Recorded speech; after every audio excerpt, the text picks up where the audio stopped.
ગુજરાતમાં અત્યાર સુધીમાં 3 દર્દીઓના મોત થયા છે અને આ ત્રણ દર્દીઓ અમદાવાદના હતા। 20 વર્ષીય યુવકનું આપણે સાંભળ્યું કે સોલા સિવિલ હોસ્પિટલમાં તે સારવાર લઈ રહ્યો હતો અને તેનું મૃત્યુ થયું છે। પરંતુ આરોગ્ય વિભાગ કહી રહ્યું છે કે ચિંતા કરવાની જરૂર નથી, તંત્ર સંપૂર્ણપણે તૈયાર છે અને જો થોડા પણ માઇલ્ડ લક્ષણો દેખાય છે તો તમારે ભીડભાડવાળી જગ્યાએથી દૂર રહેવું જોઈએ।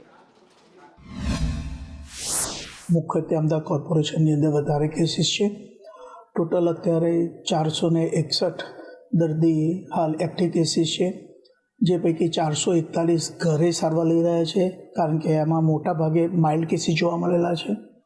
20 દર્દી દાખલ થયેલા છે અને 20 દર્દી પૈકી 18 દર્દી સ્ટેબલ છે, એક દર્દી બાયપેપ ઉપર અને એક દર્દી વેન્ટિલેટર ઉપર છે। હાલ કેસીસની રીતે કોઈ ચિંતા કરવાની જરૂર નથી, સાવચેતી ચોક્કસ જરૂરી છે। માઇલ્ડ લક્ષણો હોય, મતલબ કે શરદી ઉધરસ તાવ હોય તો નિદાન કરાવી શકે છે અને માઇલ્ડ લક્ષણોવાળા વ્યક્તિ ભીડભાડવાળી જગ્યાએ ન જાય તે હિતાવહ છે।